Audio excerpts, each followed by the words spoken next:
Hello and welcome to my first ever digital art tutorial. I'm painting Genji from Overwatch because, I don't know, I just felt like it because I like Genji as a character, but I don't like playing him. Screw Genji. Genji can go to hell. So I start off with a pretty loose and crappy sketch. I really should work on sketching better. Pro tip for all the kids out there.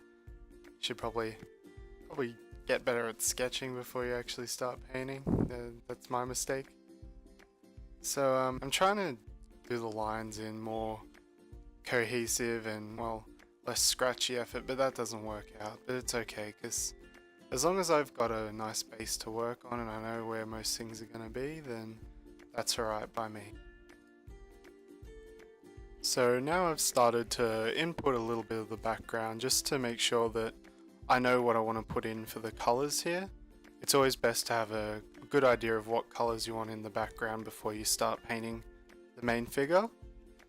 So I start putting in the midtones for the figure. If you don't know what midtones are, they're essentially the middle part of the color between light and shadow. So you've got your highlight, then you've got your midtone, and then you've got your shadow. So it's kind of it sits between lights and darks, but it's technically in the light. In my dumb idea, I didn't put shadows first. It's usually best to go shadows, midtones, highlights, but I decided instead to go midtones, shadows. Yeah, that's kind of my bad again. It's just what happens when you're a digital artist who are having an existential crisis and you forget what to do. So I start painting in all these different colors for the head. So I like to put in a more rendered area. Usually my focal point, I like to start out getting a good idea of where I want it to be rendered. In doing this, I make the head of Genji nice and rendered, just as a reference point for the rest of the picture. Of course, it won't be finished. I just want to get it good enough where I can do the rest of the body and whatnot without having to worry too much about everything else. With it all nice and rendered, then I can do the rest. So as you can see, I'm trying to make the materials show. So the top of his head area there, I'm trying to keep that more matte, and I'm trying to make the rest of the head more shiny. The best way to make materials more matte or shiny is usually by how they reflect. So matte objects will usually have less of a highlight, while shiny objects will usually have a sharp highlight and will usually have sharper reflected lights as well.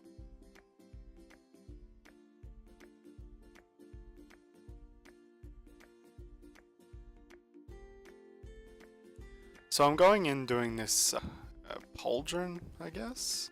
I don't know what it is, part of his armor or body or whatever on the shoulder.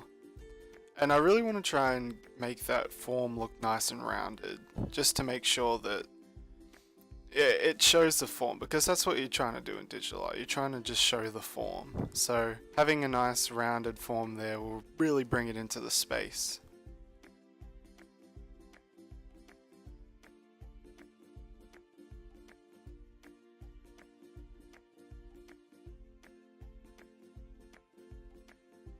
As you can see here, before I've even finished doing the pauldrons there, yeah, see, I removed the green parts because they were kind of getting in the way of me finishing the rendering.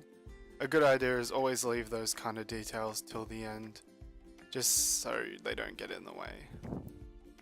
So I'm doing the arm here, trying to make it look like a cylindrical form. And as long as it all looks like a cylindrical form, then that's pretty much fine.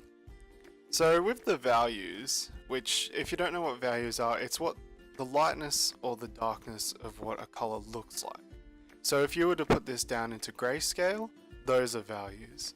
I'm trying to keep the values to about 3, so light, midtone, shadow, as I told you before. And then later I'll increase the value range just a little bit, because as long as values read, then the picture should read just fine.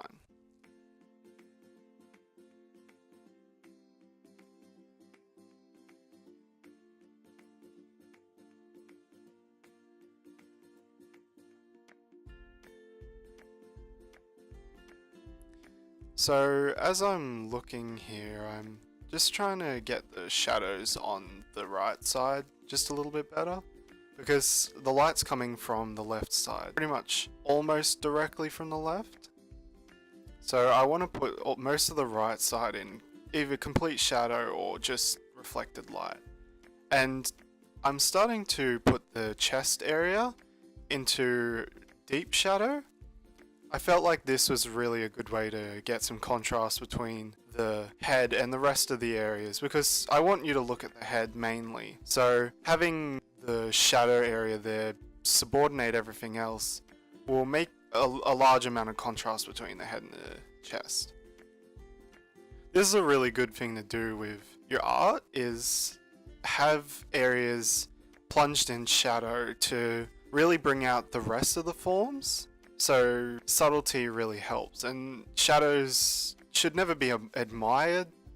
Your lights should be what lights are what people will look at. So keep that in mind when you're painting. So I'm starting to bring the chest area into a rendered environment, trying to bring the areas closer.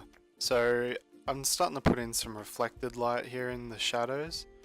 Reflected light is essentially anything that's been picking up light will bounce off into other areas and essentially light up the shadows, because reflected light is never as bright as your main light.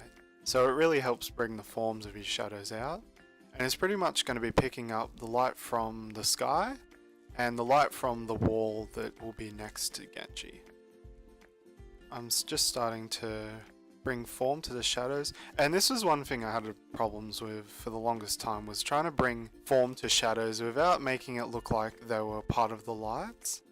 And I think the easiest way to do this is to bring some kind of reference of light into that shadow.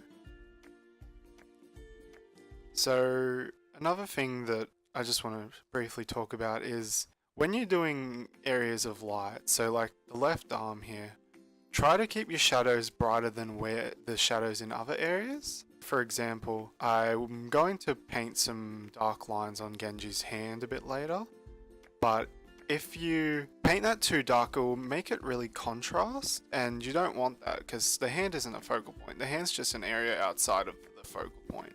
So I lighten it up, and you'll notice it'll still look like a shadow. It's just, it won't distract you from the main areas.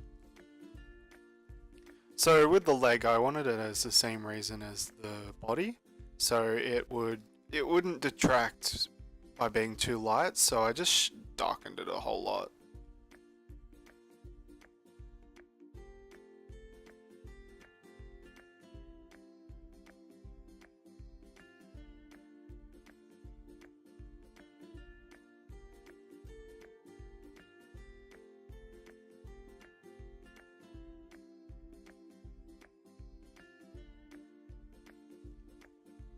I'm really working on the body, trying to make it more cylindrical, because if you make that flat, it will look like he's just a pancake, and no one likes pancakes.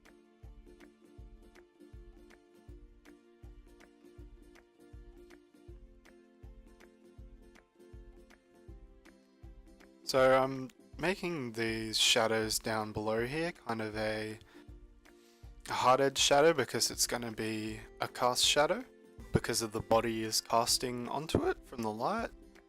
Cast shadows are a great way to show depth, while form shadows are a great way to show form. Of course, you always want to do realism and have the objects casting a shadow, always casting a shadow, obviously. Don't, just because you want to show a form shadow on something when there should be a cast shadow. Because both kinds of shadows can show form, you just have to wrap it around the object correctly.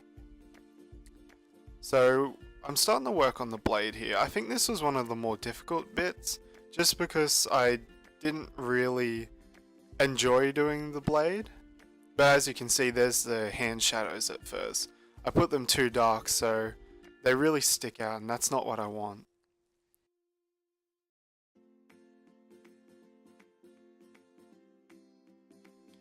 But I'm working on the head here now.